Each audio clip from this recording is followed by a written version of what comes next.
আসসালামু আলাইকুম। মিয়ানমার কৃষি খামার প্রকল্প থেকে আমি আরিফ বিল্লাহ। গ্রামীণ থটস ইউটিউব চ্যানেল ও ফেসবুক পেজের পক্ষ থেকে সবাইকে স্বাগত জানাই। কৃষিভিত্তিক খামারে সবসময় কিছু না কিছু গুরুত্বপূর্ণ কাজ হয়ে থাকে বা করা লাগে। এর মধ্যে খামারের সৌন্দর্য বর্ধনের জন্য নিয়মিত কিছু কাজ করতে হয়। তাই পুরো ভিডিওটা দেখার জন্য অনুরোধ রইল, চ্যানেলটি সাবস্ক্রাইব করুন এবং পেজটি ফলো করে সাথেই থাকুন। আমাদের আজকের পরিকল্পনা হচ্ছে কিছু ফুল গাছ লাগাবো, পাশাপাশি অন্যান্য কাজগুলো আমরা নিয়মিত যে কাজগুলো করে থাকি সেগুলো বাস্তবায়ন করব। কিন্তু সকাল সকাল মনটা একটু খারাপ হয়ে গেল, আজ একটা ট্রাক্টর মেশিন নষ্ট হয়ে গেছে। এটা দ্রুত রিপেয়ার করতে হবে, তাই সালিও ও থানচুকে আমি কাজে লাগিয়ে দিলাম। মূলত এরাই এগুলো ঠিকঠাক করতে পারে। আমাদের কাজ শুধু যদি কোনো পার্টস দরকার হয় সেটি বাইরে থেকে কিনে এনে দেয়া। যেহেতু এখন মাঠে ধানের কাজ চলছে, তাই তাদের বলে দিলাম যত দ্রুত সম্ভব ট্রাক্টরটা রিপেয়ার করে ফেল। যাই হোক, আজ আমি আমার অফিস বা থাকার রুমের সামনে কিছু ফুল গাছ লাগিয়ে জায়গাটাকে আরো সুন্দর করতে চাই। সেই লক্ষ্যে আমি মোমেনকে বলে দিলাম সকাল সকাল জায়গাটা পরিষ্কার করতে হবে। যেহেতু এখন বর্ষাকাল, তাই প্রচুর আগাছা জন্মে। আগে জায়গাটা ভালোভাবে পরিষ্কার করতে হবে, তারপর মূলত আমাদের ফুল গাছগুলো লাগানোর প্রক্রিয়ায় যেতে হবে। সবসময় গাছ বা আগাছা পরিষ্কারের জন্য আমরা মেশিন ব্যবহার করে থাকি, কিন্তু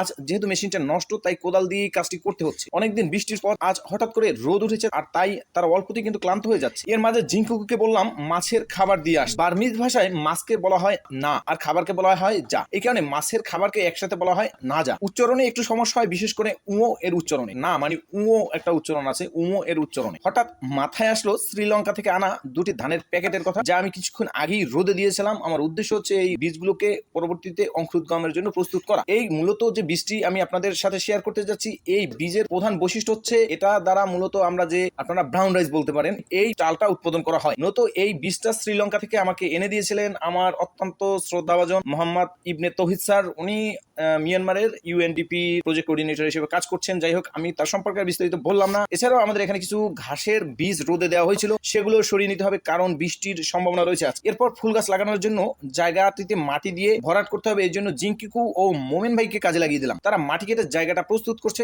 তবে এদের কাজ দেখলে মাঝে মাঝে আসলে সত্যি খুব রাগ হয়, কারণ এরা অধিকাংশ সময় দেখবেন 10 মিনিট কাজ করবে আর 20 মিনিট বসে থাকে, কিছু বলা যায় না। কোম্পানি থেকে বলা হয়েছে তাদেরকে কিছু বলবেন না, কারণ এখানে জনবল সংকট রয়েছে, তাই এদের দিয়ে কাজগুলো চালিয়ে নিতে হচ্ছে আমার। অনেক সময় দেখি এদের স্ত্রী বা ছেলেমেয়েরা এসে পাশে বসে গল্প করছে, তখন কিন্তু বিষয়টা আরো বিরক্ত লাগে। যাই হোক, পরবর্তীতে এখানে আগে লাগানো কিছু ফুল গাছ ছিল, যে ফুল গাছগুলো আমি অনেক আগেই লাগিয়েছিলাম এবং এটা অনেক বড় হয়েছে, কিন্তু আসলে প্রপারলি যত্ন না নেওয়ার কারণে গাছগুলোর অবস্থা খুবই খারাপ হয়ে যাচ্ছে। তাই আমি এই গাছগুলোকে নতুন যে জায়গায় ফুল গাছ লাগানোর পরিকল্পনা করেছি সেখানে ট্রান্সপ্লান্ট করে দিচ্ছি, যাতে করে পরবর্তীতে এই গাছগুলো ভালো হয়। পাশাপাশি এইটার সাথে আমি আরো নতুন কিছু জাতের ফুল চারা লাগাবো। আর শুধু এই নয়নতারা জাতের চারা লাগালাম, পরবর্তীতে আরো নতুন জাতের ফুল গাছ লাগানোর ইচ্ছেও আছে আমার। আশা রাখছি আপনারা পরবর্তী কোনো ভিডিওতে এখানকার রোপণকৃত ফুলের দৃশ্য দেখতে পারবেন। ভিডিওটা ভালো লাগলে একটা লাইক দিয়ে শেয়ার করে দিন। কোনো প্রশ্ন বা পরামর্শ থাকলে নিচে কমেন্ট করতে ভুলবেন না। ধন্যবাদ। দেখা হবে পরবর্তী কোনো কৃষিভিত্তিক ইনফরমেটিভ ভিডিওতে। ততক্ষণ পর্যন্ত ভালো থাকবেন, সুস্থ থাকবেন। আসসালামু আলাইকুম।